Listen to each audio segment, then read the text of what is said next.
This episode of the Indian AvGeek is dedicated to Padma Vibhushan Mr. Ratan Tata, undoubtedly the greatest Indian AvGeek. Satayaki and I join rest of the country in paying tribute to him.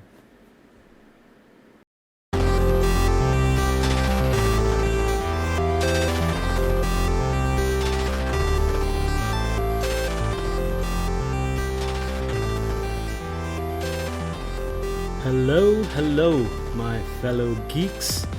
This is the Indian AvGeek, and I am Vishal Mehra. Today, we will continue our chat with the Chief Operating Officer of the Bengaluru International Airport, Satyaki Raghunath. We had a terrific first part last week, so if you haven't heard that, it's probably a good idea to do so. Alright, back to Satyaki. Thank you for taking out the time again. And I remember our conversation last week was very, very interesting. I certainly got to know so many things that I wasn't aware of, especially as an airport. How do you deal and how do you work with airlines? That was very fascinating for me. The first thing I want to talk about today as we start is about you as an airport.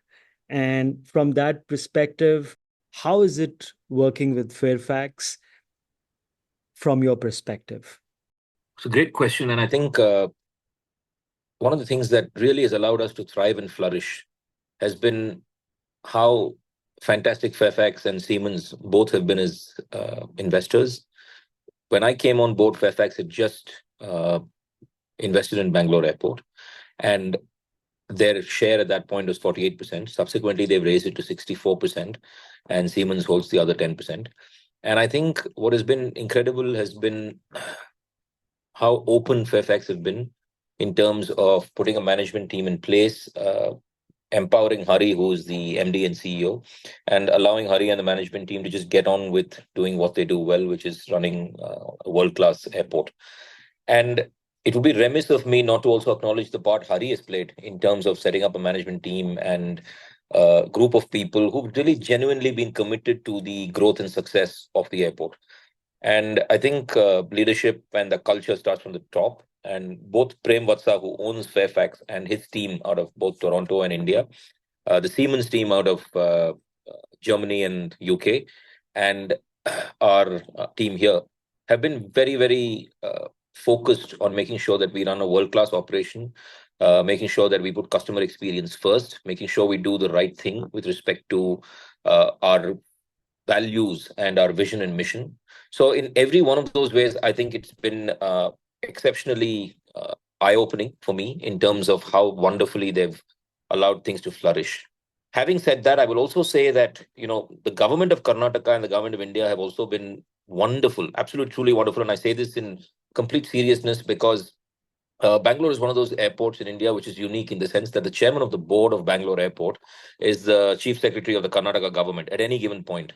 So we've had, during my tenure here of almost 7 years, we've had, potentially, I can't remember the exact number, but maybe 5 different chief secretaries and therefore 5 different chairpersons of the airport. And in every case, the level of interest, the level of interaction, the genuine sort of, let's say, warmth with which they think of the airport and how they believe the airport is in the airport. I think very important for the Karnataka economy as well. Absolutely. But I think I think what has been very, let's say, gratifying is the fact that they've also come to the table and said, this is a world-class facility. This is potentially the pride of Bangalore. It is the largest contributor to the state economy from a GST perspective, from an economic value perspective, so on and so forth. And I think they've essentially sat down together with us and said, now what can we do to enable you guys to do your job in the best way possible?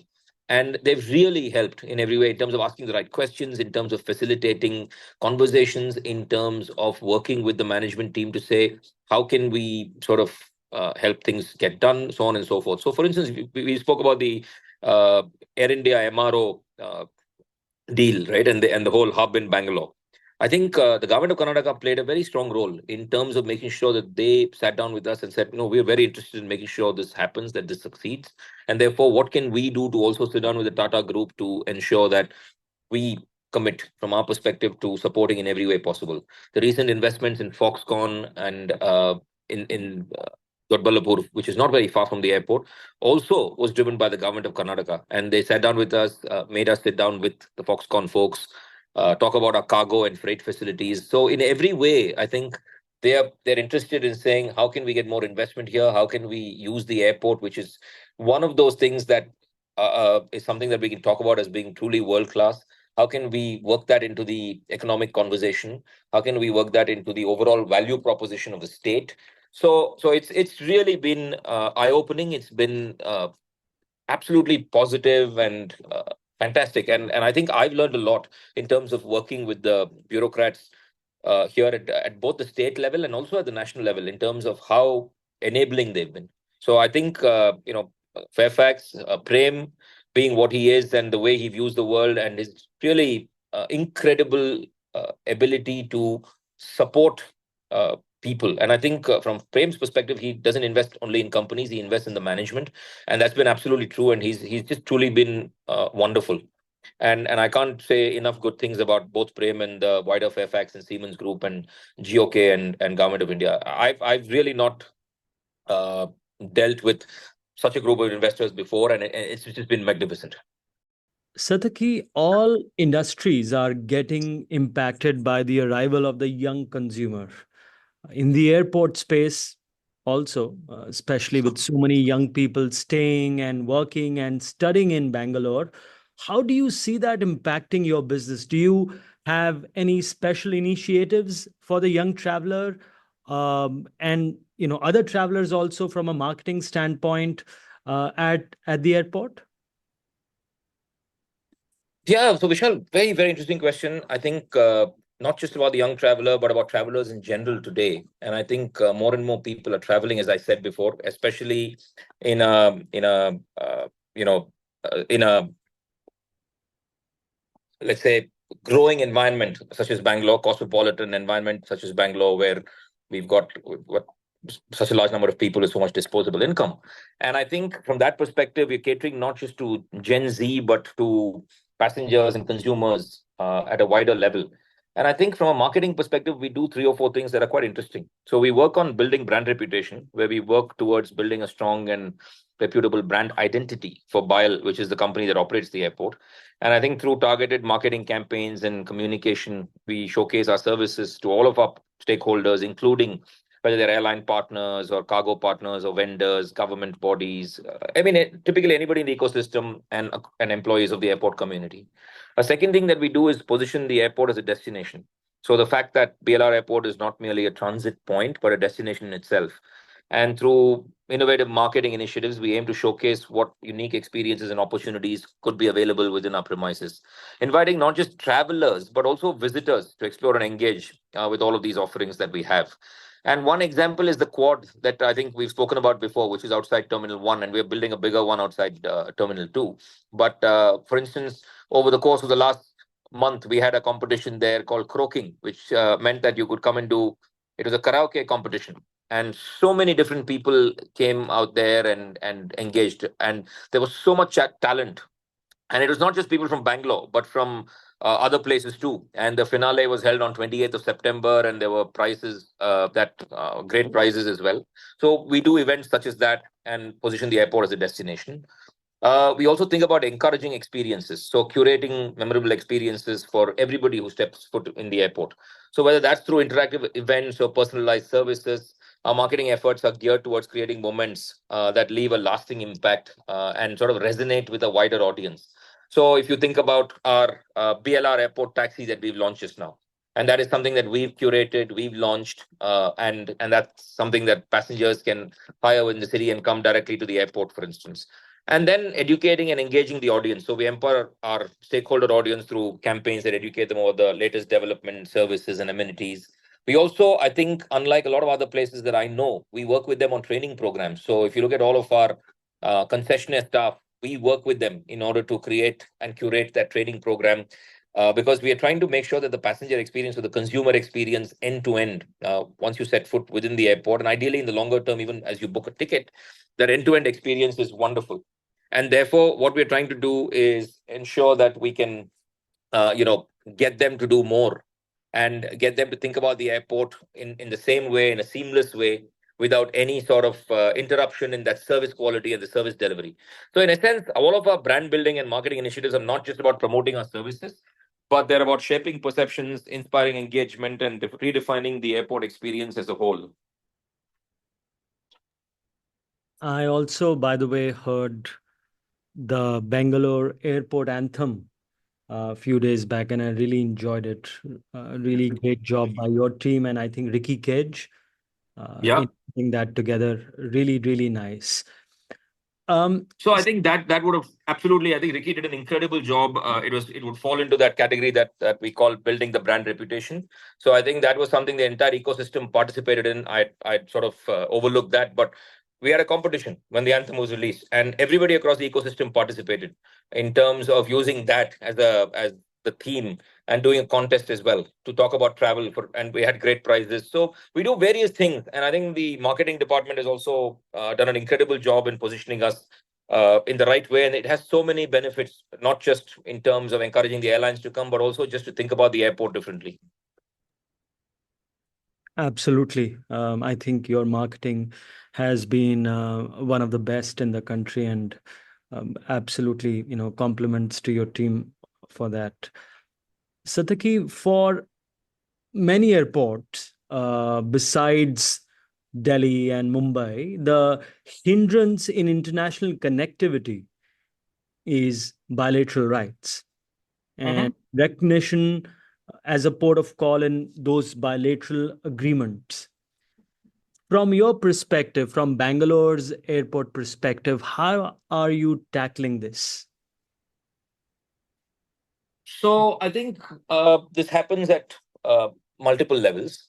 The first part is, yes, historically, Delhi and Bombay have been the points of call, and to some extent, Madras and Calcutta have. Those are the four airports that were historically on most bilateral agreements. And over time, Bangalore and Hyderabad and Kochi and other places have been added to that list.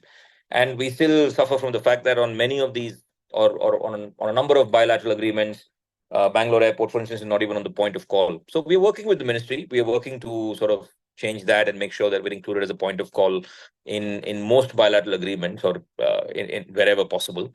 And I think that's a work in progress. It's happening, and the ministry has taken cognizance of that. And I think even from a ministry's perspective, they want to have more hubs across India. They want to have more major airports across India, and therefore, I think that's something that they are taking up with the respective counterparts in other governments, and that's one aspect of it. The second thing is then making sure that the bilateral rights that are there and the seats on offer are actually used, both by the foreign carriers as well as the Indian carriers.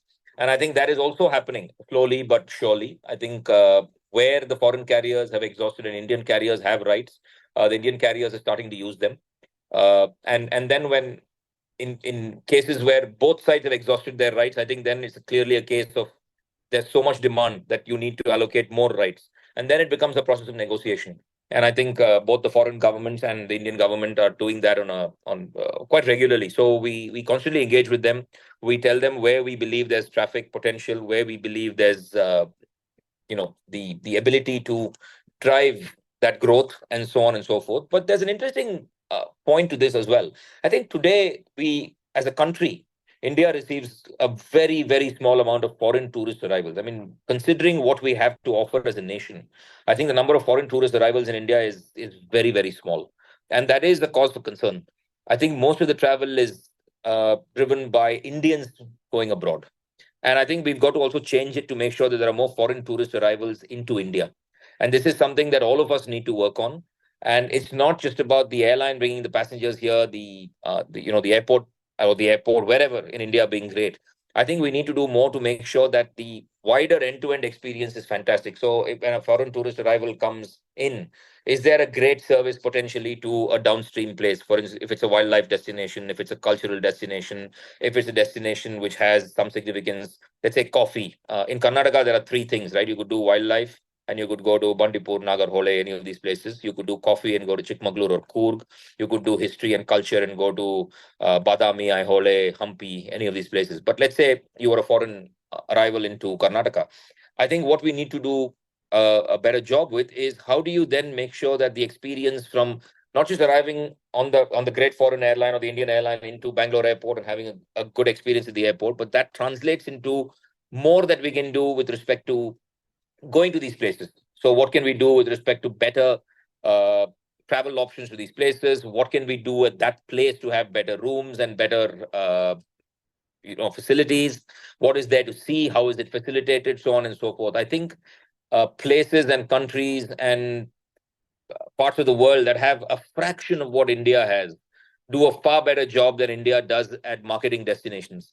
And I think we've, as a nation, got to do a lot better. I mean, the potential is immense, and that should drive a lot of foreign tourist arrivals into India. I think we should do a lot more. I'm so pleased you mentioned this, Sataki. I was reading last week, I think, the Indian Travel Agent Association, probably messing up the industry body name, but uh, it mentioned how India's inbound arrivals are still lower than pre-COVID Yeah, as of it is. today. And, so much of our international growth is driven, of course, by all of us Indians traveling abroad and then coming back. But it's so important, I think, for the government, for all players in the ecosystem, right? To promote inbound tourism. I remember one of the great things I used to see whenever I used to travel abroad, and this is of course pre 2019, is all those fantastic incredible India ads everywhere. I've seen that in Germany train stations, I've seen that in airports in France, and I've seen that in also so many different places, and I used to make me feel so proud of being Mm-hmm. Indian. But I guess that is slightly on the back burner, but I do hope that comes back. I think the travel industry is such a massive employment generator in the country, directly and indirectly. I think it can do a world of good for everybody involved if we start promoting ourselves, because there's so much to see in our country. You're absolutely right. Not to belittle any other country, but so many European countries are, just talking about their, things they have done in the last 50, 100, 150 years. And here, in the city where I stay, New Delhi, so many parts of the city are thousands of years old, Yeah, 1500 years old, exactly. and we are not talking Exactly. about it, right? And and we have some of the best advertising talent in the country, in Yeah. the world, in the country. People like Piyush Pandey, who've been involved with Incredible India campaigns, and so many other great people. So, well, I do hope the Ministry of Tourism looks into this and does the right thing. Coming back to Bangalore Airport, after the pandemic, people have become accustomed to buying online. More and more shopping is being done online. India is a massive and fast growing cargo market, and you are the number one airport for perishables in the country. I was reading somewhere that Bangalore exported over 47,000 metric tons of chicken products in FY24 alone. Then there is the booming e commerce.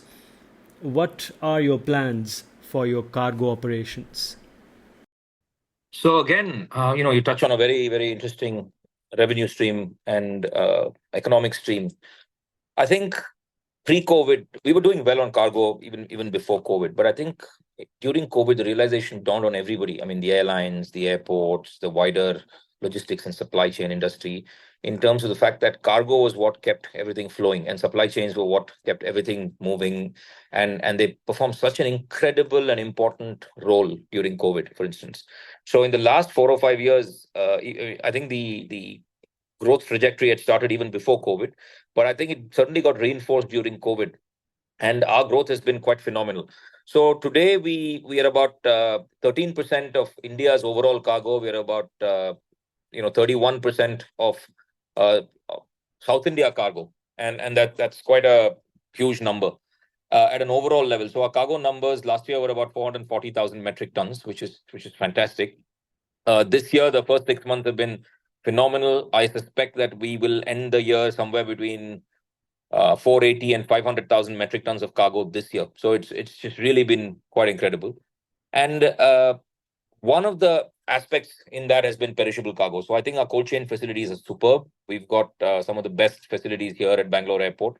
They're operated by WFS, one of our two cargo terminal operators. We have two cargo terminal operators here, WFS and Menzies. And in both cases, they do international cargo shipment, and WFS does the cold chain, and then Menzies handles the domestic cargo as well.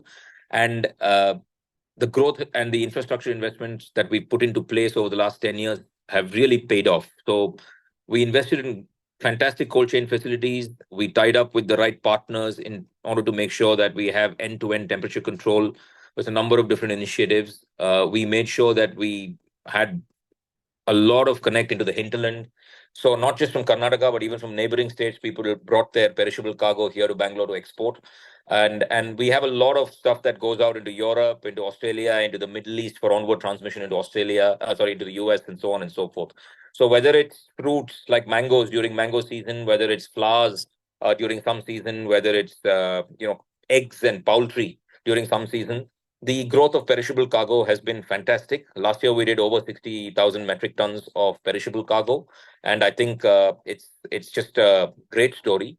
But equally, I think there are multiple aspects to this. We have two great terminals, like I said, operated by Menzies and WFS, overall from a cargo perspective. We also have India's first express cargo facility, and that was a facility dedicated to FedEx, UPS, uh, you know, and DHL, and that was for express courier and cargo that comes in. And that's also grown tremendously over the course of the last 3 or 4 years. So I think along with Delhi, if I'm not mistaken, we are the only airport in India where UPS, FedEx, and DHL come in on their own metal.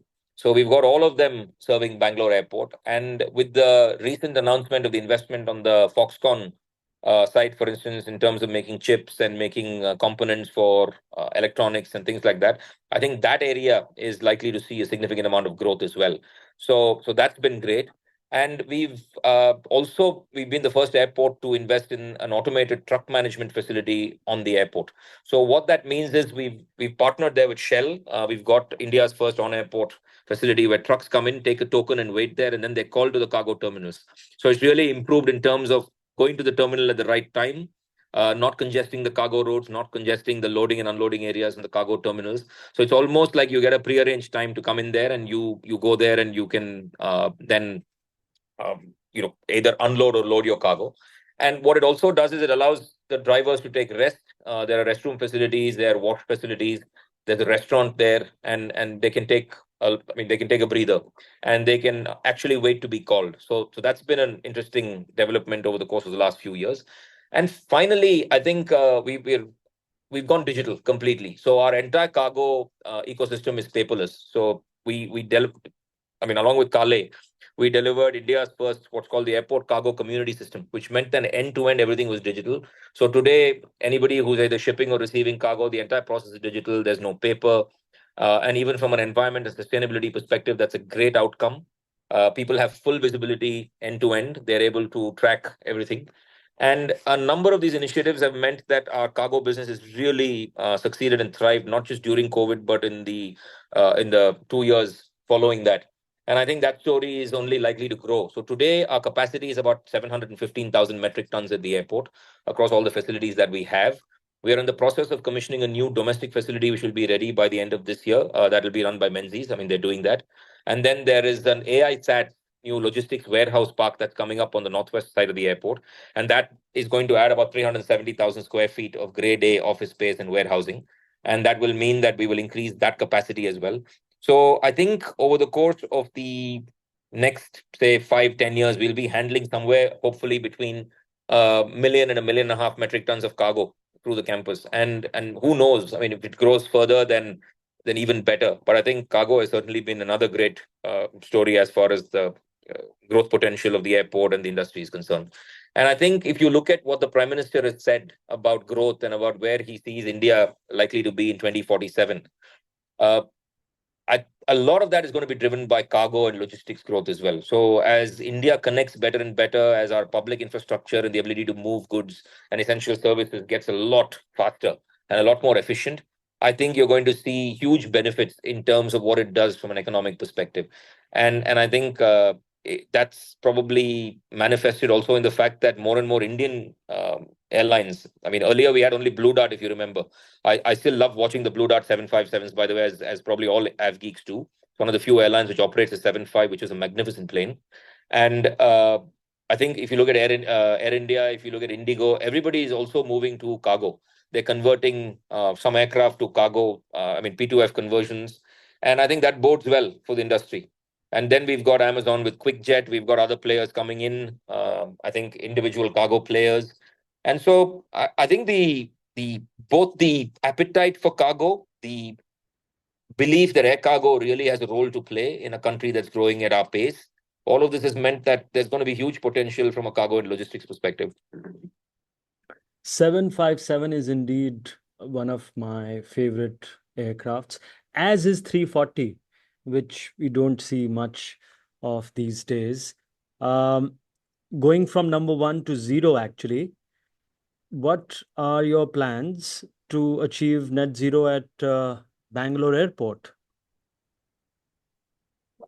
Also, one of the most important questions. I think the aviation community and the aviation industry is really focusing on what we can do with respect to environmental and sustainability related initiatives. And I think we've done a lot from with respect to just generally going towards net zero, right? Uh, so let's for instance call it our decarbonization journey. And on sort of from that perspective, I think we've set some new benchmarks. We've transitioned to 100% renewable electricity and renewable energy powering the airport over the last 3 years. So the airport has been powered by renewable energy for at least 3 years now. And we've really focused on initiatives where sustainable mobility and green infrastructure are at the center of everything. So we became the first airport in Asia to receive ACI's level 5 accreditation, and that was effective May 5th, 2024. We've made a remarkable, I think, I can't remember the exact number, but over 95% reduction in scope 1 and 2 greenhouse gas emissions. And that's meant that we've attained the highest emission elimination by an Indian airport, which was achieved 7 years ahead of the initial target of 2030. And to offset our residual emissions, we've procured ACI-approved carbon credits and carbon units from verified carbon removable projects. And looking ahead towards 2030, we've also committed to offsetting residual emissions through our own green landscape projects across the campus. So that sort of demonstrates our dedication to building a sustainable future. We're also working with a number of partners to try and see what else we could do, whether it's on taxi bot services, whether it's on reducing the number of vehicles across the campus that are powered by fossil fuel, and moving to electric and moving to hybrid and moving to other modes of power. We're doing all of that as well. And looking forward, I think we're also working very closely with ACI in terms of the carbon accreditation program. And we want to make sure that we attain net zero GHG emissions by 2050, including scope 3 emissions. We are working with IOSL now on thinking about sustainable fuel in terms of SAF and what we can do in order to make sure that as airlines start adopting more and more SAF, are we going to be in a place to make sure that we have the right facilities and infrastructure in order to ensure that we can supply the SAF? So we are one of the two signatories amongst Indian airports on the World Economic Forum and McKinsey SAF initiative. And that's something that we are working with our fuel partners on. And we've also now more recently launched a sustainable procurement policy supporting our decarbonization of scope 3 emissions. And that's a work in progress. We've just kicked that off. I think over the next few years, we will be focusing on that as well. And finally, from a water positivity perspective, there's a remarkable story. When Bangalore Airport originally was commissioned in 2008 May, we had a Devanahalli and that whole region was in a rain shadow region, which meant that you really didn't have any water. Over the last 16 years, we've created a number of retention ponds. We've done rainwater harvesting at a huge scale across the campus, which has meant that across the campus, we now have water stored. And we've got a water positivity index today of 2.36, which means that for every liter of water we consume, we managed to regenerate 2.36 liters of water here at the airport. And that's been a huge success story as well. If you come to the airport, you will see that most facilities with a flat roof also have solar panels on them. So whether it's the terminal roofs, whether it's sort of the roofs of the buildings that our support and ancillary facilities are located in, whether it's parking areas, everywhere you've got solar panels everywhere that are powering the airport. So a number of different initiatives. I think, and we're also always open to new ideas. So if you think that there are other interesting ideas that we could do to drive decarbonization initiatives, we are always happy to listen to them. And we've got a team who is incredibly committed to it. So I always admire them because they really push us all, and they do a great job of it. Sustainable travel is indeed a very large talking point in all travel and aviation circles. So I'm glad to hear all about your efforts, Sataki. We recently learned about the air train plan in at Delhi airport. While of course there is a large part of that plan which is aimed at making sure passengers are more conveniently traveling and connecting between different terminals. It makes it easy for airlines also, especially with Delhi's and India's global hub ambitions. But I believe there is a large part of it which will help in slightly more sustainable travel and cutting down emissions between travel between those terminals, and some of those are actually quite far away. So yeah, more and more airports are definitely moving towards that. um, we all know Indigo is of course the largest airline operating at your airport. We spoke also about Air India. The last few minutes of our conversation, I want to talk about Sure. Akasa. I want to talk Yeah, yeah. about Star Air, which of course, Bangalore is the hub for Star Air. And how do you see other domestic airlines coming up? So let's start with Akasa, right? They have about 25 aircraft now. Um, from your perspective, what do they need to do to become a strong number three slash number four player in the country? I think, again, it's been one of those magnificent success stories of the last few years. The ability to launch an airline so quickly, right? It's never been done before. And I think from that perspective, all credit to the management team. I think they've got a great team. And, that's a team, again, full of AvGeeks. So if you look at Vinay, if you look at, you know, uh, Aditya. the Aditya, if you look at Praveen, if you look at a number of people across the Anand Srinivasan, every one of them is a serious AvGeek. And I think you can tell when you talk to them about their commitment, their interest in industry, their ability to understand the airline market. And we've had some phenomenal conversations just even before they launched. I mean, we were in fairly detailed conversations with them because they came to us and they were talking about where they wanted to set up and things like that. And I think on every occasion, what really struck me was their incredible enthusiasm and the conviction that India needed another airline that could really also fulfill a need. And I think that story has been phenomenal. I think they got off the ground very, very quickly. They've gone to over 20 aircraft, I think faster than any other airline in India. They've launched international routes. So I think all of those very, very quick, very successful. I think the challenge is going to be now maintaining that growth rate and the scale and the ability to do something very quickly. The the and I say this because when you're competing against Indigo, which has I can't remember the exact number, but let's say 380 odd aircraft and getting more over the next decade, potentially two aircraft a week over the next decade, and Air India with about 280 aircraft, or the Tata Group with 280 aircraft and getting 470 aircraft or 400 plus aircraft over the next decade. I think the ability to succeed is going to be driven by how quickly they can scale up and grow from that 25 aircraft number to about a sizable enough number to be able to challenge Indigo and the Tata Group. Because what typically happens in the domestic market in India, as most AvGeeks and most people in the industry know, is it's not so much about revenue, it's about cost control. And you're able to control costs only when you have scale. You need the scale to be able to control costs and compete in a market like India, especially on the domestic front, which is a zero-sum game.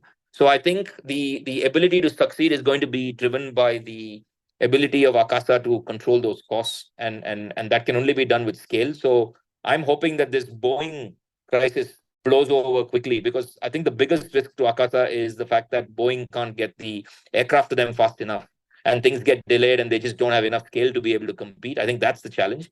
But having said that, they set up in Bangalore and they grew.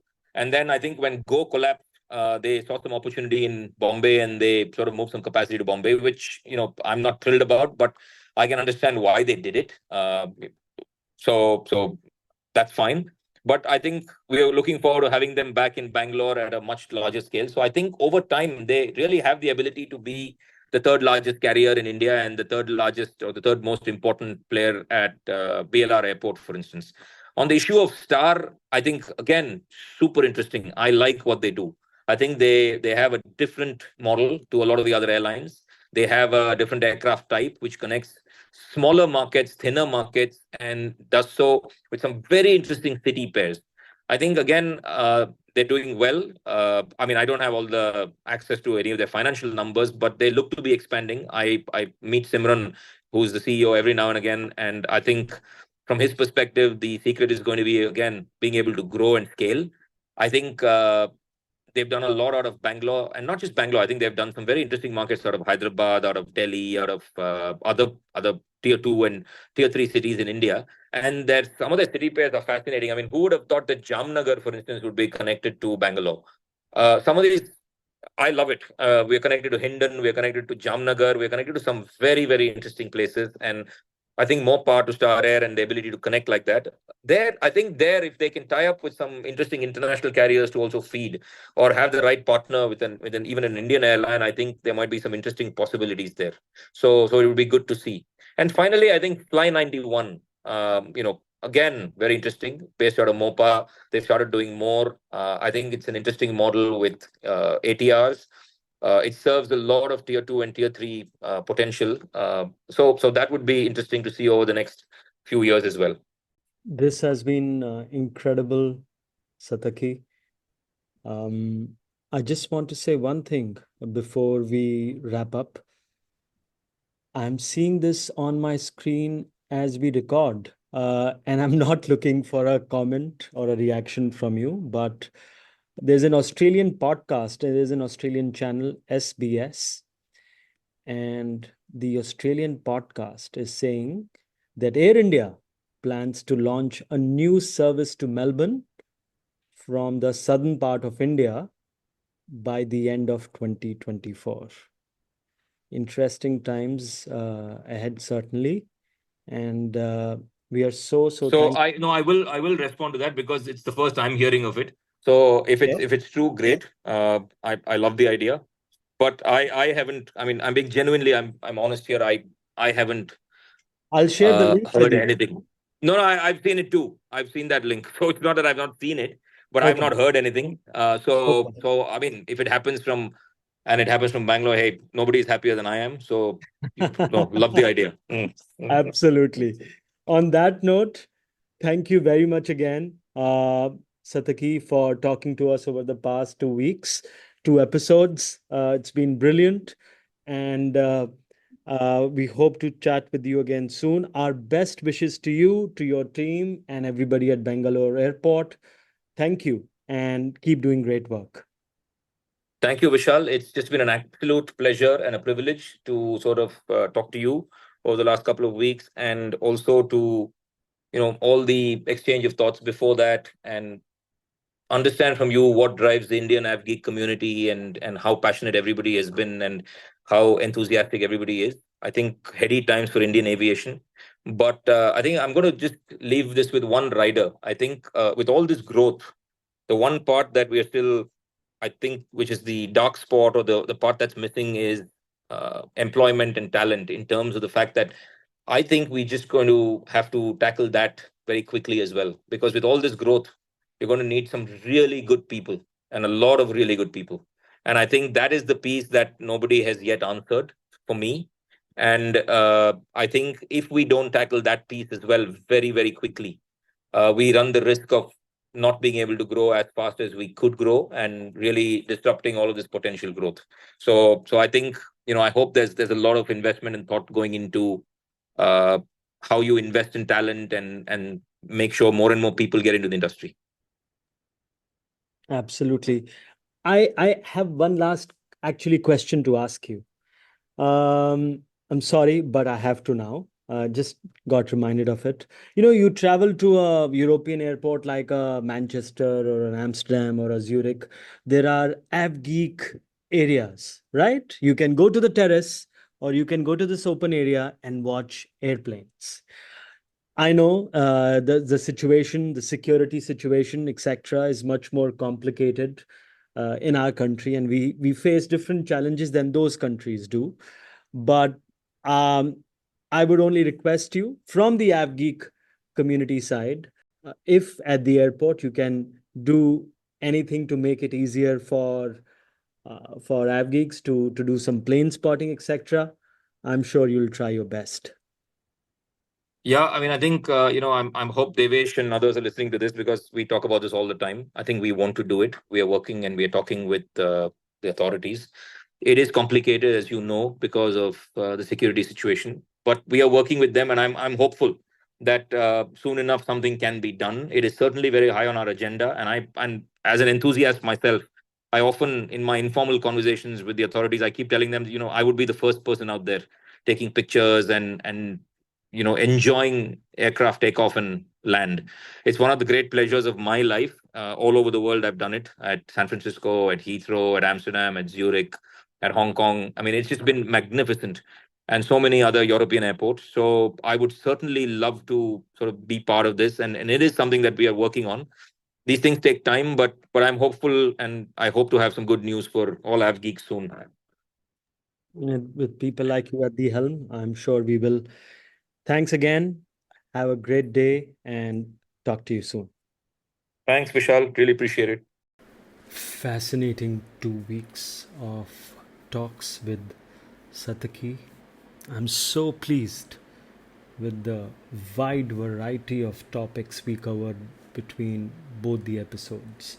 And I truly felt he came across genuine with his true love for aviation. Well, time to say the usual things before we say sayonara for the week. We are streaming on Spotify, on Apple Podcasts, on Amazon, and all other major podcast apps that you can think of. Do take out 30 seconds, rate us, and leave us a feedback. It helps. And with that, I wish you well and happy flying, my friends.